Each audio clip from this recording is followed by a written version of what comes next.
Hello everybody, this is Terry Jeanette with the Tapping Flamingo. And look what my friends over at New Craft Day sent me. Does anybody know what this is? Well, for those of you who don't, it's called a French knitter. And it's a really cool, fun thing to knit with.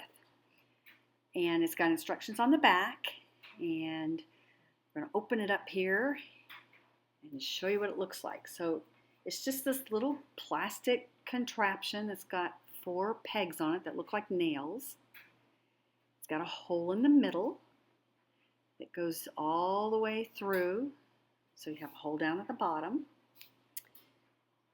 And then it comes with this big plastic needle. Something else that I received from New Craft Day were these really pretty scissors, and I'll be using them in a project that I'm going to create with this French knitter. Now, if you're interested in either one of these items, I'll leave information down in the description box below with a coupon code for you, and you can check out their website. Now, I'm going to show you a couple of things I've already made with this French knitter. I made this little Mardi Gras bracelet out of waxed cording. Usually people use just plain yarn, but I used some wax cording. And then I made this other bracelet, and I actually put beads on the cording and made myself a couple of bracelets.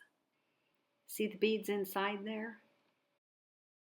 This particular bracelet, I actually used 3 pieces of waxed cording, purple, green, and yellow, and it was a little bit more difficult. This one here, I just used 1 piece of wax cording, and that's what we're going to do today. So I'm using this really bright orange wax cording just to make a basic friendship bracelet, or sometimes they call them a wish bracelet. It's one of those bracelets you just tie around your wrist and you make a wish, and then when it falls off, your wish is supposed to come true. Honestly, though, it's probably going to be a while before these actually break, if ever. They're pretty tough.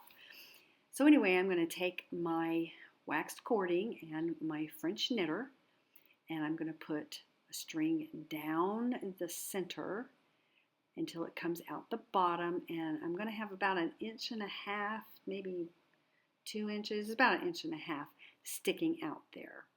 And I'm going to hang on to the bottom, and then we need to wrap at the top here.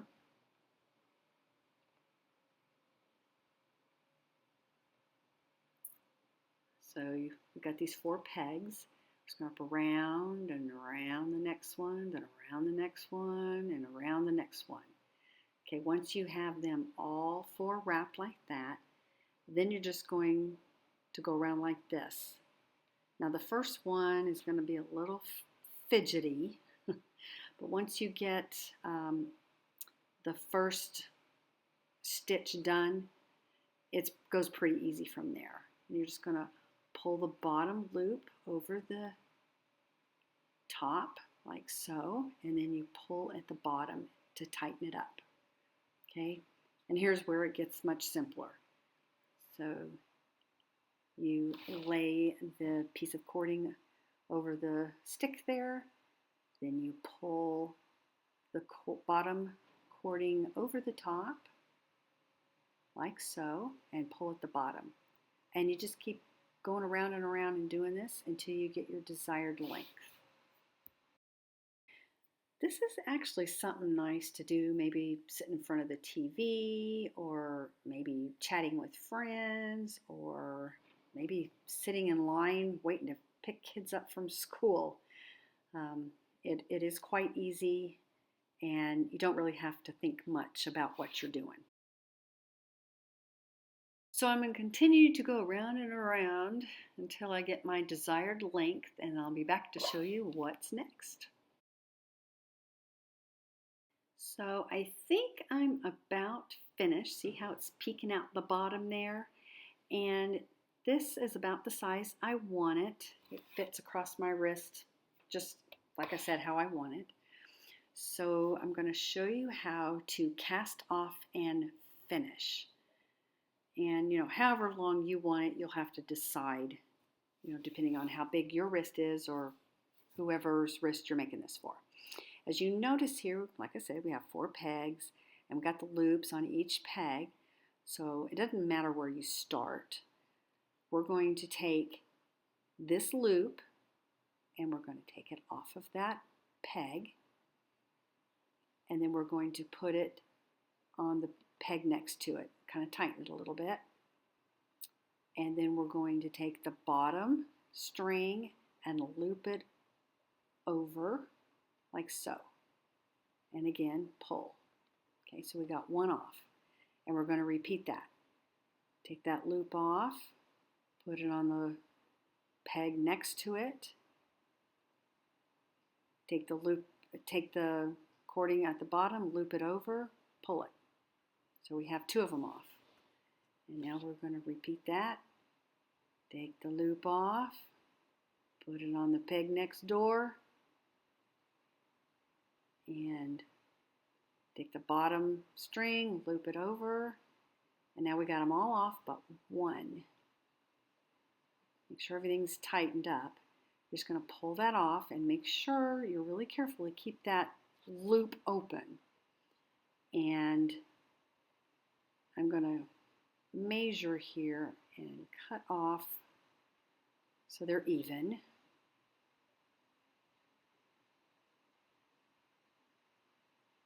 And then I'm just going to loop that end into the loop, or tie it into the loop and tighten it, and we're done.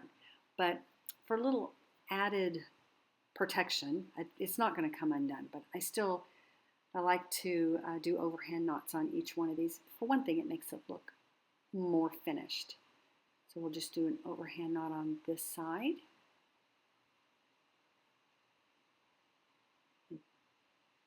Tighten it, pull it down and tighten it, and do the same thing on the other end.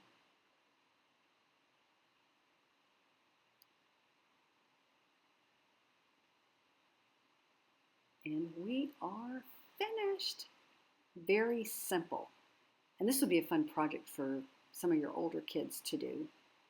All you need to do now is just tie it on your wrist. So New Craft Day actually had a couple of these, and it was really hard for me to choose which one. This one is plastic. The other one was made of wood. I do feel this one was a little bit more sturdier. I think the other one was made of very lightweight wood, and the pegs were different on the other one than this one. I like the way this one with the pegs are better. The other one was kind of neat though, because it did look like a doll. So that's why I was like, But I like these colors. My sister actually made one of these when she was little. She just took an empty spool of thread and put some nails in it. And that works too if you just want to make yourself one. Now there are other things you can make with these. I've seen people make coasters with them. You can make garlands.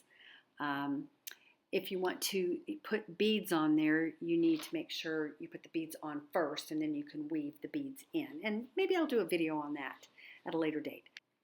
But if you're interested in these scissors or this French knitter or any other things that I have received from New Craft Day, I will leave their link down in the description box below, along with the coupon code, and I'll leave links to these 2 items down there also. I'd like to thank you all for joining me, and I hope you have a great day. This is Terry Jeanette with the Tapping Flamingo signing out for now. Bye-bye.